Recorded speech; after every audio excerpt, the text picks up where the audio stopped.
este trabajo de investigación, ¿verdad?, sobre un tema que es de actualidad, obviamente, ¿sí?, el tema de la enfermedad COVID-19. Bien, nuestro trabajo hace una caracterización del virus, ¿verdad?, que provoca esta enfermedad, el SARS-CoV-2, más que del virus, de la enfermedad en sí, del comportamiento, de los contagios, de los decesos, etcétera, en nuestro país, en México, ¿verdad? Ello utilizando técnicas de minería de datos. Bien, esto cae dentro de lo que es nuestra línea de investigación, es la ingeniería del conocimiento, ¿verdad?, que tiene que ver precisamente con minería de datos, con machine learning, deep learning, etcétera, todos los temas que tienen que ver con la ciencia de datos. Bien, 4 autores, Enrique Luna, Jorge Soria, Apolinar Velarde del Tecnológico del Llano, en Aguascalientes, y Edgar Talla de la Universidad Jorge Basadre, en el sur de Perú, ¿verdad? Esto cae dentro de un convenio de colaboración con Perú, toca esa parte, ¿sí? Entonces, pues bien, vamos a iniciar con los resultados. Básicamente vamos a presentar resultados preliminares de esto. Bien, comenzamos con lo mandatorio, ¿verdad? La forma como opera la minería de datos, ¿sí? Un ciclo de vida similar en cierta manera al proceso al ciclo de la ingeniería de software, ¿sí?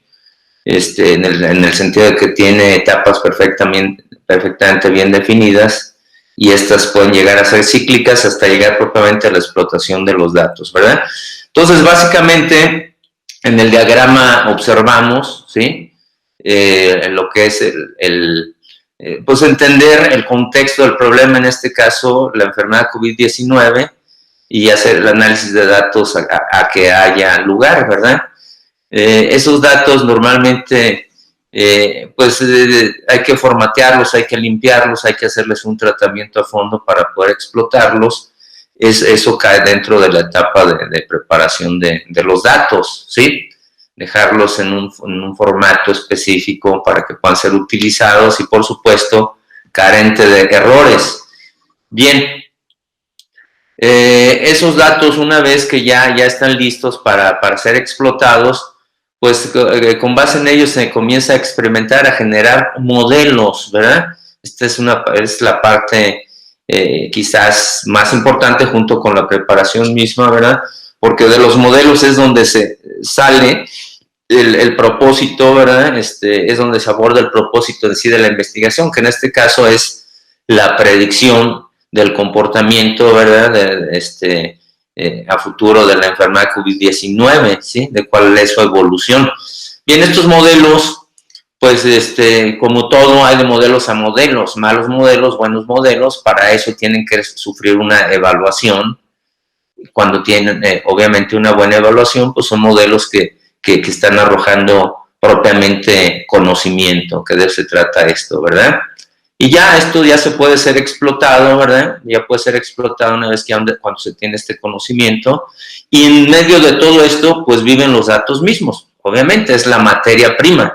Típicamente hablamos de grandes volúmenes de datos, ¿ok? Típicamente, ¿ok? En este caso nosotros vamos a analizar los datos que publica el gobierno federal, ¿sí?, en su página oficial. Aquí la mostramos muy marcada en rojo, ¿verdad?, que es coronavirus.gov.mx, ¿de acuerdo? Entonces, esos datos, pues la verdad están ahí publicados, pero necesitan un tratamiento a fondo, ¿sí?, para ser utilizados mediante estas técnicas de minería de datos.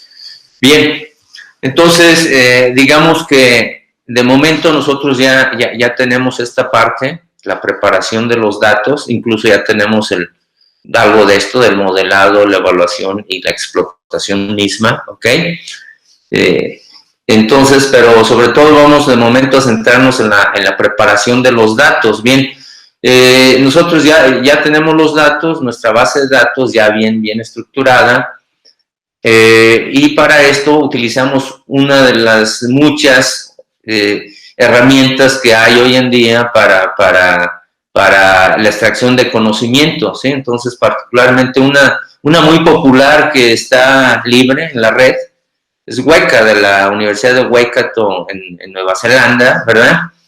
Esta herramienta, pues aquí se indica, es propiamente para Machine Learning, o si gustamos llamarle aprendizaje automático. Aquí está la liga, ¿verdad?, para acceder, ¿de acuerdo? Bien, miren, entonces nosotros ya logramos nuestros datos ya preparados, jalarlos mediante esta herramienta, ¿sí? Consideramos que ese es un paso importante, y jalamos los datos. Aquí observamos el número de registros.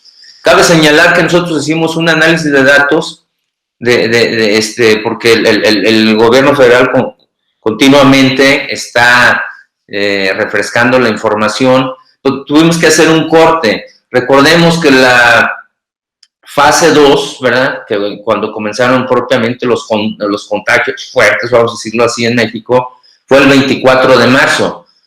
6 meses después, 24 de septiembre, este número ya había crecido de manera exponencial. Es un fenómeno naturalmente exponencial y nosotros hicimos ese corte. Entonces estos corresponden al 24 de septiembre, es decir, ya pasó un tiempo, pero lo importante es que como estamos haciendo predicción, pues lo que salga en algún momento, no importa el corte, en teoría, y esperamos que en la práctica sirva para predecir el futuro, tiempo actual y obviamente para el siguiente año, ¿verdad? Bien.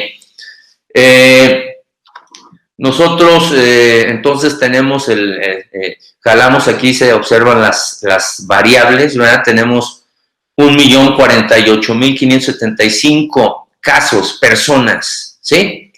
Las que se publican para ese entonces, ¿sí? Y aquí están todas las variables, 21 variables que fueron las significativas, ¿de acuerdo? Entonces, sobre esta base de datos fue necesario segmentarla de la manera que se va a comentar a continuación. Bien, vamos a ver, entonces, eso es parte de la metodología, ¿verdad? Hacer la segmentación y hacer revisión de trabajos relacionados, básicamente eso de momento, ¿ok? Entonces,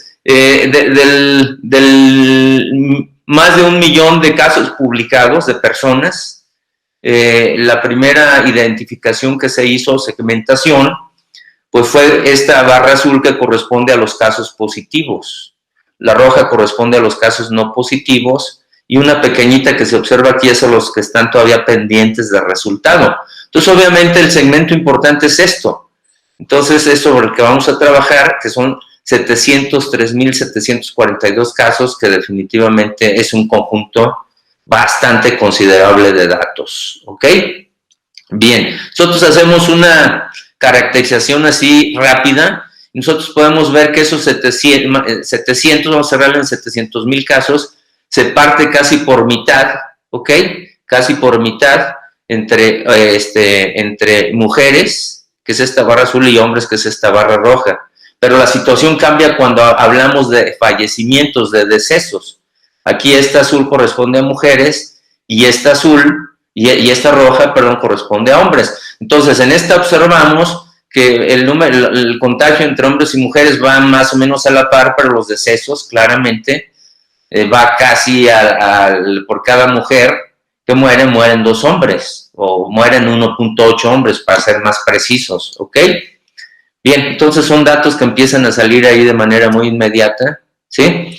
Eso es parte de la metodología. Esto también, trabajos relacionados, ¿de acuerdo? Hay muchísimo, pero quisimos rescatar particularmente 3, el de Meng y compañía, ¿sí? Obtuvieron una muestra de 366 pacientes COVID. Entonces, básicamente lo que ellos hicieron es desarrollar una red neuronal densamente conectada, es decir, que todas sus capas están conectadas entre sí, no solamente los nodos adyacentes, ¿sí? Y esta red neuronal está orientada a predecir la probabilidad de que un paciente avance a un estado de alto riesgo, ¿sí? Luego, Gida y compañía, también 2020, todo esto es 2020, pues no puede ser de otra manera, ¿sí? Tema totalmente actual.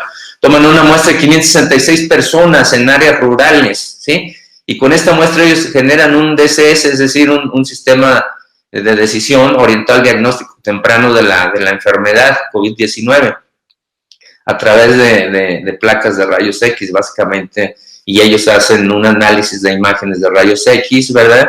Y trabajan con el DCS, esas imágenes, ¿ok? Luego, Roy et al., ellos no trabajan una muestra, ellos trabajan directamente con un repositorio online, ¿sí? Está abierto, y asimismo ellos crean una plataforma, a partir de ese repositorio, una plataforma también online, orientada a predecir casos positivos y decesos por COVID-19. Bien, es trabajo relacionado y esto es parte de la metodología que seguimos, ¿verdad? Husmear en el trabajo relacionado. Bien, vamos a ver, entonces, nosotros tenemos algunos modelos. Aquí vemos un modelo, cómo sale, que tiene una alta clasificación, 92%, es decir, el 8% es error y el 92% es correcto, ¿sí?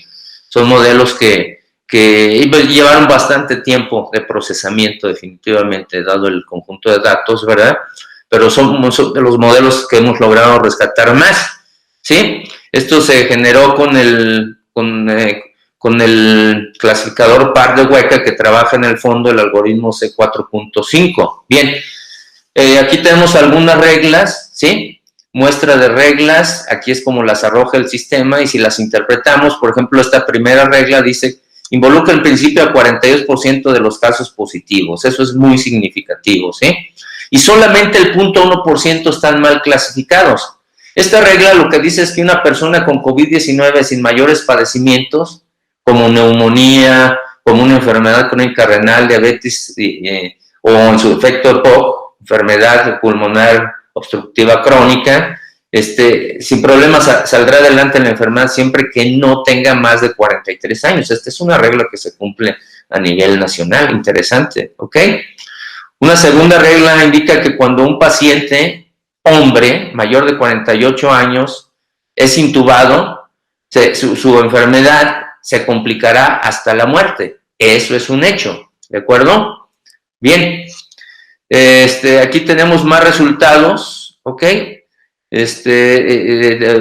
Hicimos también, de manera experimental, segmentación por casos, por estados, ¿de acuerdo?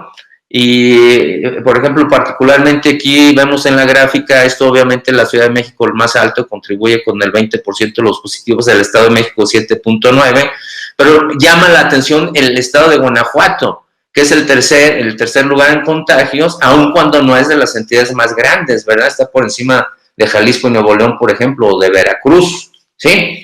Bien, eso nos orientó un poco a analizar de manera particular el estado de Guanajuato, y obtuvimos también modelos. Aquí obtuvimos un modelo del 94%, ¿sí? De casos bien clasificados con el algoritmo J48, que es el de Weka, que equivale al C4.5. Bien, aquí está la mejor regla en este arbolito, ¿de acuerdo? Que nos dice básicamente que en el estado de Guanajuato, ¿sí? Un paciente ambulatorio, es decir, indica que el intubado no aplica, aquí está, ¿sí? El intubado no aplica, entonces, porque no es ambulatorio, sino un padecimiento de neumonía, no estará en riesgo de muerte jamás, ¿ok? O sea, los mal clasificados son 434 contra 32.193, ¿sí? Un 84% de todos los casos del estado de Guanajuato. Bien, vamos a ver, aquí tenemos más resultados, más reglas, ¿de acuerdo? Que ahí se pueden analizar, dado el corto tiempo, pues bueno, se pueden analizar con mayor detenimiento en el video, ahí están redactadas, ¿de acuerdo? Y las conclusiones son las siguientes.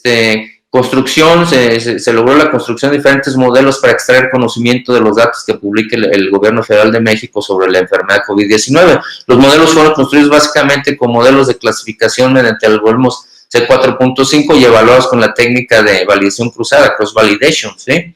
En los modelos se observaron diversas reglas que en buena medida pueden ser utilizadas para predecir escenarios futuros sobre la evolución de la enfermedad COVID-19.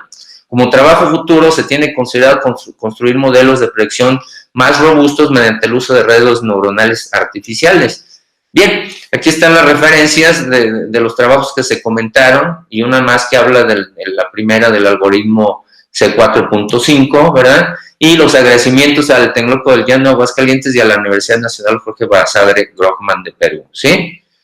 Por su convenio de colaboración que ha permitido esta interacción con investigadores de otro país. Bien, pues eso sería todo y gracias por la atención.